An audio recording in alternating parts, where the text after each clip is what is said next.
السلام عليكم ورحمة الله وبركاته. ازيكم عاملين ايه؟ يا رب تكونوا بخير. النهاردة هنعمل مع بعض الغدا اللي انتوا شايفينه ده عبارة عن مكرونة اسباجيتا، ومعايا لحمة مفرومة هنعملها مع السجق، وهنشوف الطريقة مع بعض. طريقة جميلة هتعجبكم ان شاء الله. هنشوف المقادير ونقول بسم الله ويلا بينا. معايا هنا كيسين مكرونة، ومعايا الصلصة دي. الصلصة يا جماعة اللي انا بعملها واخزنها في الفريزر، شايفين الجمال ما شاء الله. طبعا انا قلت لكم عليها بعملها ازاي. ومعايا هنا بصلتين كبار بقطعها قطع زي ما انتم شايفين. ومعايا هنا فلفل هو واحد بس مقطعاه، وعلى حسب ما انت حابة تحطي اللي هو الحراق. ومعايا هنا توم. ومعايا اللحمه اللي انتوا شايفينها زياده عن ربع كيلو، يعني نص الا حاجه بسيطه. ومعايا هنا فلفل وبابريكا وفلفل اسمر والبهارات 7 بهارات. ومعايا هنا بقى علشان ان شاء الله هعمل التسبيكه للمكرونه، معايا فلفل وملح. يلا بينا نشوف هنعمل ايه. ومعايا هنا الحله زي ما انتم شايفين، حاطه فيها معلقه من الزيت ومعلقه كبيره من الملح. هنحط مع بعض اول ما بتغلي زي ما انتم شايفين كده. هحط ان شاء الله كده المكرونه مع المكرونه. بسم الله. زي ما انتم شايفين كده هسيبها بقى ايه عشان تستوي كده، ونكون مجهزين. طبعا التسبيكه مش هتاخد معانا وقت لان هي مش سبكه، هنعمل لها بصله وخلاص على كده.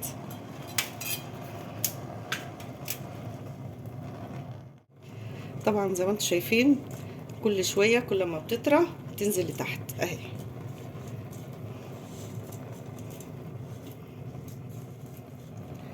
واحده واحده بتنزل في الميه اهي، شايفين اهي. مش هتاخد معانا وقت خالص. نزلت كلها اهي. هنسيبها بقى ايه تستوى. لابد ان احنا ننزلها كده يا جماعه علشان ما تتحرقش من طروف الحل، تكون طالعه بره ولا حاجه اهي. خلاص كده هسيبها بقى تستوى ونكون ايه نجهز مع بعض التسبيكه. هنعمل بقى ايه التسبيكه. ناخد بقى ايه شويه بصل كده مقطعاهم اهو، ونحمرهم ونحط التسبيكه اهي. البصله اتحمرت اهي، نحط بقى التسبيكه. هنشوف المقدار بتاعنا نحط، ولو احتاجنا نحط زياده بس شويه كمان اهو، لان انا حاطه ايه كميه كبيره، فاحنا ناخد اللي ايه اللي تلزمنا بس اهي المقدار بتاعنا، لان التسبيكه دي جميله قوي. نحط بقى الفلفل والملح بتاعنا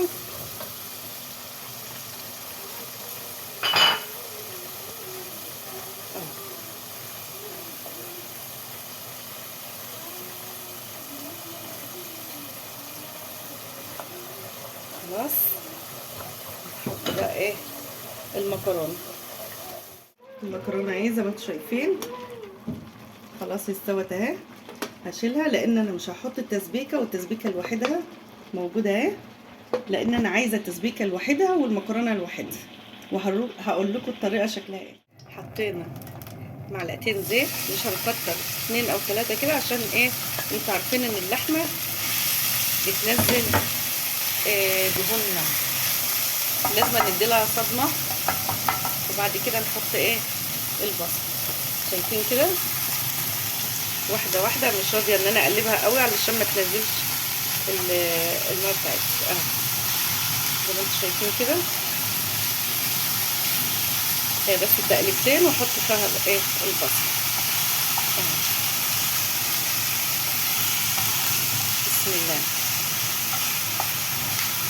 شايفين يا جماعه؟ صلوا على النبي كده ما شاء الله.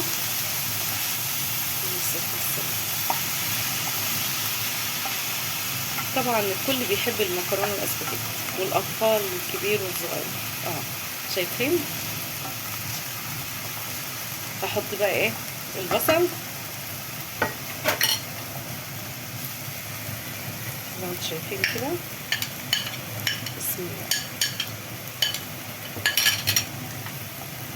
ما خدتش الاكله معانا 10 دقايق ثواني كده.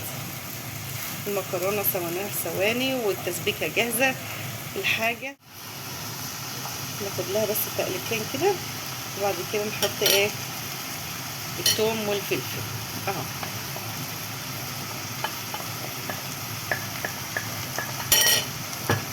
بسم الله. احط لها بس ايه بعد كده معلقه صلصه اهي، شايفين؟ هنحط البهارات وناخد معلقه صلصه وراها على طول. معانا البهارات اللي انتوا شايفينها كده. بسم الله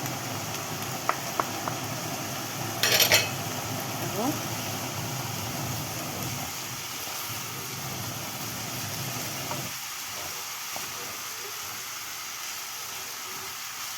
لازم النار يا جماعه تكون عاليه علشان ما تنزلش السائل بتاعها اهو، شايفين؟ ناخد بس تقليبتين كده، وبعد كده ايه نحط معلقه الصلصه، او لو عندك حبات طماطم قطعها قطع وحطها عليها او بشوري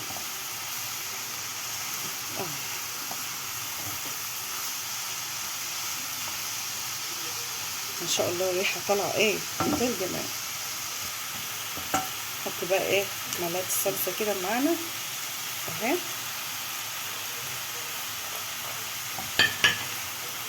ما نكترش يا جماعه.